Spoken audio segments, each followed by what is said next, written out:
10-year note yields trade down to yet another low of this move, all the way down to 113, before they quickly reverse higher after Mr. Fed Vice Chair Clarita came out, made some comments that were a little more hawkish than the market anticipated, certainly more hawkish than what we've heard lately from Mr. Powell, especially at last week's FOMC press conference. Mr. Clarita believes that we're going to meet the Fed's criteria to begin raising rates possibly by the end of 2022, certainly by 2023. That goes along with what the Fed has already told us, but after the last few times Mr. Powell has spoken with a much more dovish tone, needing further evidence, seeing further progress, and then possibly having the ability to raise rates or shift policy, Mr. Clarita was more direct today, and the market heard him loud and clear, taking those 10-year note treasury yields from 113 all the way up to 120 very quickly. At this point, taking a step back, looking at a 10-year note yield chart over the last month, we traded from north of 140 down to 113 in yield, back up to 132, and then back down to 113. Today, obviously pushing up back to 120. So it's been a bit of a roller coaster ride for treasury yields, something we aren't usually used to, albeit with yields remaining historically stubbornly low. But again, ending the day just shy of 120 after trading 113 earlier this morning. Now, what does that mean for volatility? Well, if you check out that CVOL index over at cmegroup.com, you will notice that volatility has been trending higher ever so slightly. Yields go lower. Volatility has typically been yield directional. So as yields go higher, we see volatility go higher. As yields go lower, we see volatility go lower. However, when we get down to those uber lows, close to 1% or heading towards close to 1%, volatility starts to level off.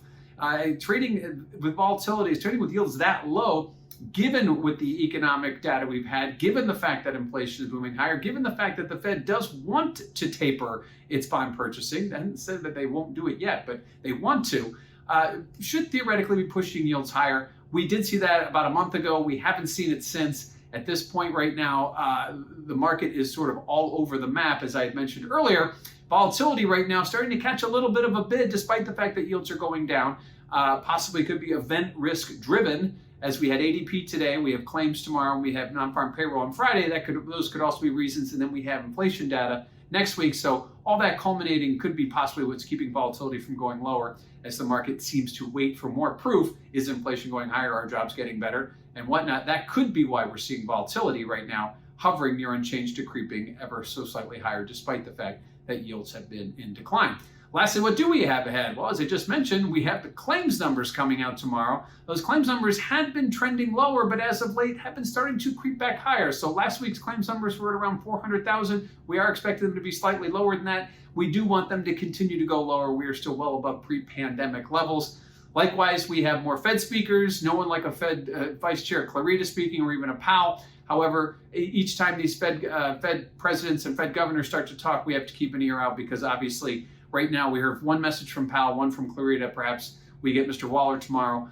He could give us some clarity from his perspective as well. And then lastly, we have Friday's non-farm payroll number, which is really the cherry on top for the week.